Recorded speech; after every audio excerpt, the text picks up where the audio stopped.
बिस्मिल्लाहिर्रहमानिर्रहीम। ये वीडियो वैसे मैंने बनानी नहीं थी, लेकिन मजबूरी में बनानी पड़ रही है क्योंकि पाकिस्तान के कुकिंग के दो बड़े चैनल लोगों को ईद के गोश्त को महफूज करने के हवाले से गलत तरीका बता रहे हैं।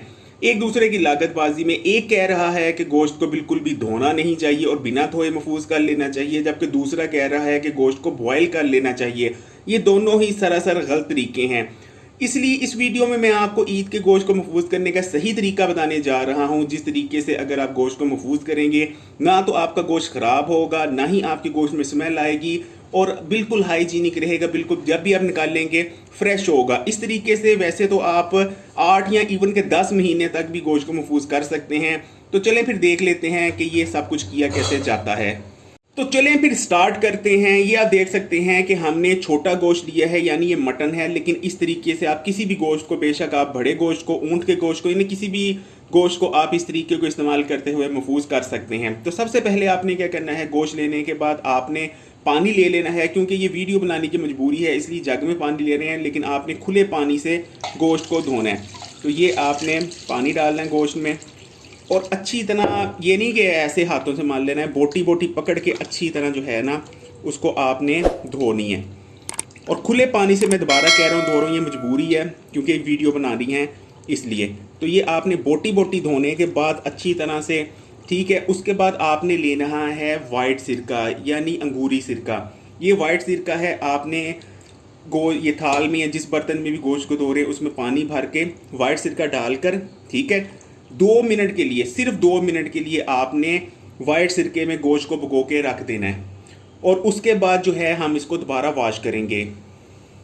असल में हमारा महफूज किया हुआ जो गोश्त ख़राब होता है, उसके ख़राब होने की सबसे बड़ी वजह होती है खून। क्योंकि गोश्त में खून जब रह जाता है तो खून में पैदा होते हैं बैक्टीरिया, जो कि पूरे गोश्त को ख़राब कर देते हैं। गोश्त में स्मेल आने लगती है या गोश्त मुकम्मल तौर पर वैसे ही ख़राब हो चुका होता है।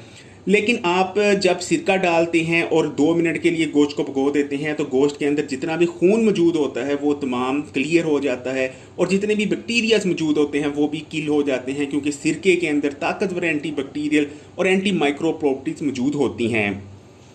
तो ये आप देख सकते हैं कि 2 मिनट जो हमने सिरके में भिगोया था वो पानी हमने गिरा दिया है और एक बार फिर से हम गोश्त को धोने जा रहे हैं। और इस बार भी आपने खुले पानी से गोश्त को धोना है। और दोबारा कहूँगा कि मजबूरी है इसलिए आपको दिखाना है, इसलिए पानी थोड़ा शायद आपको लग रहा होगा, लेकिन आपने हमेशा खुले पानी से धोना है। और दोबारा गोश्त को धोने के बाद आपने क्या करना है, आपने गोश्त को एक स्टेनर ले लेना है। ऐसा स्टेनर हर घर में मौजूद होता है जिसके सराफ होते हैं। ऐसा स्टेनर लेके उसके नीचे कोई चीज़ रख देनी है ताकि अच्छी तरह स्टेन हो पाए। उसके बाद आपने गोश्त को पकड़ना है और ये देखें, गोश्त को अच्छी तरह निचोड़ के यहाँ गोश्त को ऐसे देखें, ऐसे कर लेना है और स्टेनर में फेंक देना है, ठीक है। और इस तरह हम अपने तमाम गोश्त को जो है वो स्टेनर में रख देंगे। तकरीबन 15 मिनट के लिए गोश्त को आपने स्टेनर में पड़े रहने देना है ताकि गोश्त के अंदर जितना भी पानी है वो तमाम स्टेनर के ज़रिए निकल जाए। और गोश्त को जो है ये नहीं कि एक जगह 15 मिनट के लिए छोड़ दी गई। देखें, गोश्त को ऐसा आपने बहुत ज़्यादा नहीं स्टेनर को भर लेना, फिर पानी ठीक तरह से ड्रेन नहीं हो पाएगा। जितना हमने गोश्त को रखा है उतना ही आपने रखना है, और ताकि अच्छी तरह से गोश्त में मौजूद पानी ड्रेन हो पाए। तो आपने 15 मिनट के लिए रखना है। क्योंकि हमारे पास टाइम नहीं है इसलिए हम दूसरा स्टेप कर रहे हैं। सपोज कीजिए आपने 15 मिनट के लिए रख लिया है, जितना पानी ड्रेन होना था वो हो चुका है। उसके बाद आपने क्या करना है, उसके बाद आपने शॉपर लेने हैं। और एक चीज़ और आप याद रखिएगा कि आपने मैक्स 2 किलो तक का शॉपर लेना है, ठीक है। और शॉपर लेना नया और बिल्कुल वाइट शॉपर लेना है, या दूधिया शॉपर भी हो सकता है, लेकिन आपने कतन भी ना तो काला शॉपर लेना है ना ही नीला शॉपर लेना है। ऐसा शॉपर लेना है और नया शॉपर लेना है। क्योंकि अक्सर ख़वातीन पुराने शॉपर इस्तेमाल कर लेती हैं जिनमें पहले से ही बहुत ज़्यादा बैक्टीरिया और जो है माइक्रोब्स वगैरह मौजूद होते हैं। तो ये आप साफ शॉपर लीजिए, इसको खोलिए, ठीक है। और जितना भी आपने गोश्त रखना है एक दफ़ा का पकाने के लिए, ये यानी आपने इसको कहते हैं ढेरियाँ लगाना, ठीक है। फ़र्ज़ करें ये हमने अपनी मनपसंद बोटियाँ डाल दी, जो हमने बोटी डालनी, इसमें आप कोई भी बोटी ले सकते हैं, गोल बोटी भी ले सकते हैं, हड्डी भी डाल सकते हैं। लेकिन जो मिक होती है, या ठीक है, मोटी हड्डी होती, मिक होती, वो नहीं लेंगे, उसको अलहदा से रखेंगे। बाकी इस गोश्त में गोल बोटी भी है, हड्डी वाली भी है, चाँप पुट सब कुछ रख सकते हैं। उसके बाद आपने क्या करना है, जब गोश्त को रख लेना है एक दफ़ा जितना पकाने के लिए, तो फिर देखिए बंद कैसे शॉपर करना है।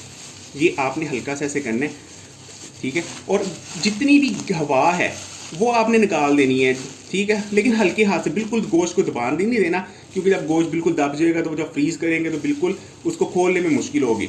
तो हल्के हाथ से हवा निकाल देनी है, क्योंकि हवा में बैक्टीरिया मौजूद होते हैं।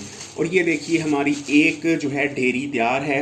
इसको बिल्कुल आप फ्रीज़र में रखिए और इंशाल्लाह ताला इसको अगर आप 6 महीने भी फ्रीज़र अगर चलता रहेगा बिल्कुल ठीक रहेगा। लेकिन यहाँ आपको एक इस्लामी बात और साइंसी बात बताना चाहूँगा कि अक्सर लोग 8 महीने या इवन के 10 महीने तक ईद का गोश्त महफूज करके खा रहे होते हैं, जो कि बिल्कुल भी गलत है। क्योंकि कुर्बानी हम किसके लिए कर रहे हैं? अल्लाह ताला की रज़ा के लिए। और अल्लाह का हुक्म क्या है? अल्लाह का हुक्म है कि आप मुहर्रम के महीने आने से पहले पहले तक ईद का गोश्त इस्तेमाल कर सकते हैं, लेकिन जब मुहर्रम का महीना चढ़ जाए उसके बाद आप ईद का गोश्त इस्तेमाल नहीं कर सकते। अल्लाह ताला इस चीज़ को आपके लिए हराम बना देता है। तो आप कैसे 10-10 महीने या इवन के लोग साल का स्टोर कर लेते हैं। तो आप कोशिश कीजिए कि मुहर्रम जब तक नहीं चढ़ते उस वक्त तक स्टोर कीजिए। लेकिन ये जिस तरीके जो तरीका आपको बताया गया है, इस तरीके से आप, ये गारंटी है कि कम से कम 8 महीने या 10 महीने तक आपका अगर ये रख देंगे थैली फ्रीज़र में, तो ना तो इसमें बदबू पैदा होगी, क्योंकि हमने इसमें से गोश्त में से खून भी निकाल लिया है और सिरका डालकर जो बैक्टीरिया वगैरह थे वो भी मार दिए हैं। तो 10 महीने तक या इवन के उससे भी ज़्यादा ये गोश्त ख़राब नहीं होगा, बदबू भी पैदा नहीं होगी। तो इस तरीके से कीजिएगा। ये तरीका वो है जो सदियों से हमारे बड़े बूढ़े फॉलो करते आए हैं। गलत तरीके पे मत जाइए, क्योंकि आपका गोश्त ख़राब हो जाएगा। तो वीडियो अच्छी लगी हो तो लाइक करें और कमेंट करके कुछ भी पूछना चाह रहे हो तो पूछ सकते हैं।